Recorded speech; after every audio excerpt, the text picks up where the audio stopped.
So hello radius, welcome back to the channel. तो आज की इस वीडियो में हम पढ़ने वाले हैं क्लास 10 का पहला चैप्टर जीएसटी, जिसका तीसरा क्वेश्चन है। इसके पहले हमने फर्स्ट और सेकंड क्वेश्चन लगा लिया है।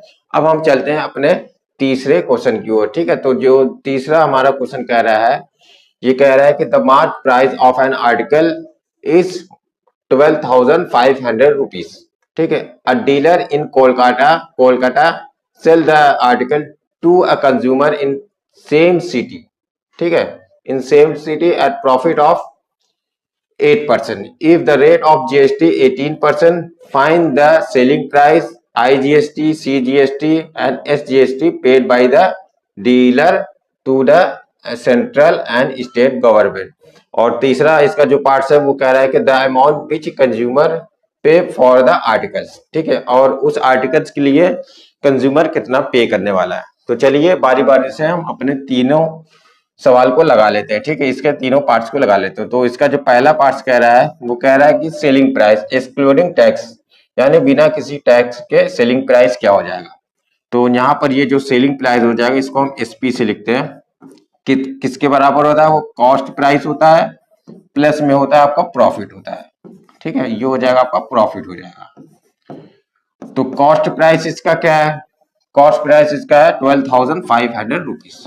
ठीक है, प्लस इस पर कितना है 8% का प्रॉफिट को ले रहा है, 8% का प्रॉफिट इस पे ले रहा है, तो इसका 8% भी हम निकाल लेंगे, यानी 12,500 रुपीज का 8%, यानी इसको 100 से डिवाइड कर देंगे तो ये फ्रैक्शन में बन जाएगा, यहाँ पर 12,000 हो जाएगा।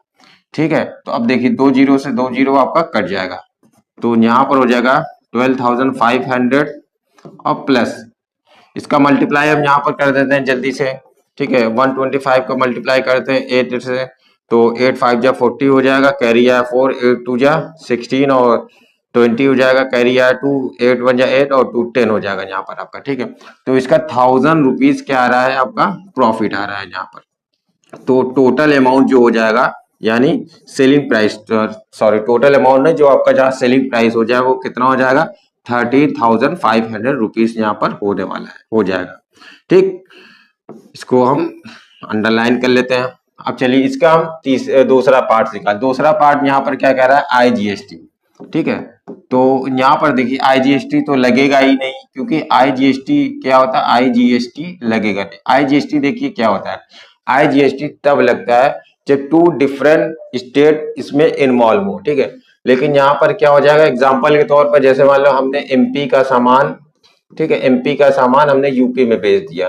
ठीक है, तब यहाँ पर क्या लगने वाला है, आईजीएसटी लगेगा, आईजीएसटी लगेगा।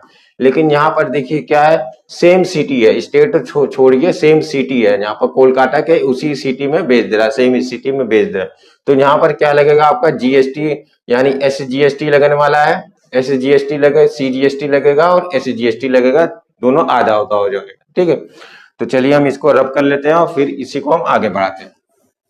तो यहाँ पर जो हमारे पास लगेगा वो क्या लगेगा, CGST paid by the dealer to the central government, यानी डीलर ने सीजीएसटी कितना पेड किया है।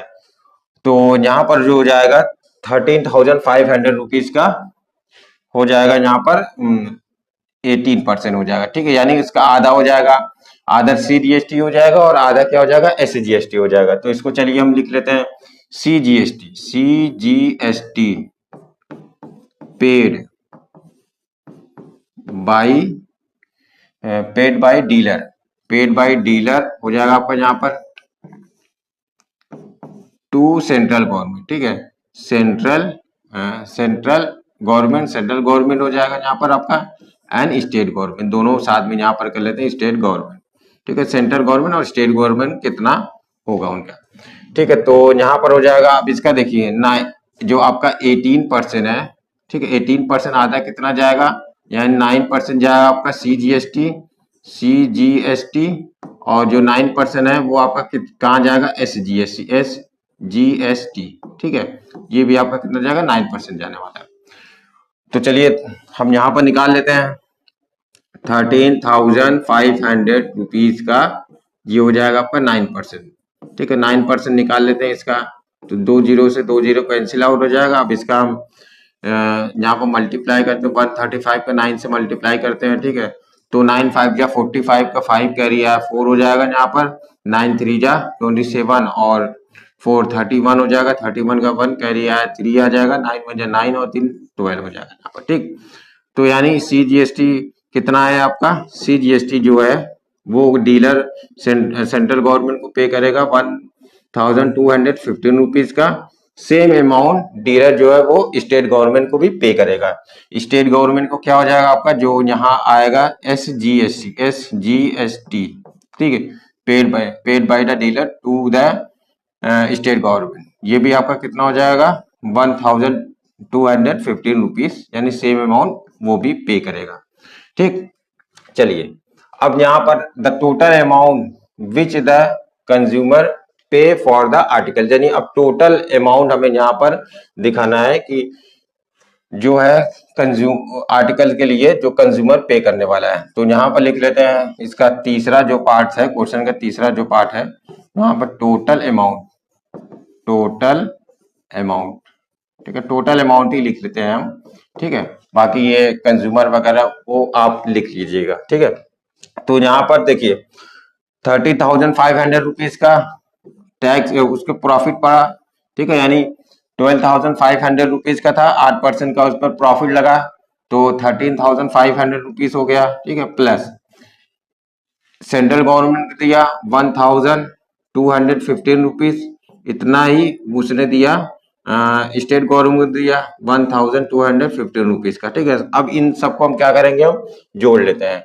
तो यहाँ पर 30,500 रुपीज, 13,500 रुपीज, ठीक है, 1215, ठीक है, इसको जोड़ लेते हैं, 5 5 10 हो जाएगा, 0 कैरी है 1, ठीक है, 1 1 और यहाँ पर 3 हो जाएगा यहाँ पर आपका, और यहाँ पर हो जाएगा 9 हो जाएगा, और यहाँ पर 3 2 5 हो जाएगा, और यहाँ पर 1 आएगा। ठीक है, तो ये जो आपका टोटल अमाउंट बन रहा है वो कितना बन रहा है 15,930 रुपीज। तो यहाँ पर टोटल अमाउंट 15,930 रुपीज, ये टोटल अमाउंट बन रहा है, जो कि क्या है, कंज्यूमर उसके लिए आर्टिकल्स के लिए पेड करने वाला है। ठीक है, तो बस इतना ही आज के लिए इस वीडियो में बताना है, मिलते हैं नेक्स्ट वीडियो में। ठीक है, आप क्वेश्चन को राइट डाउन कर सकते हैं, लिख सकते हैं।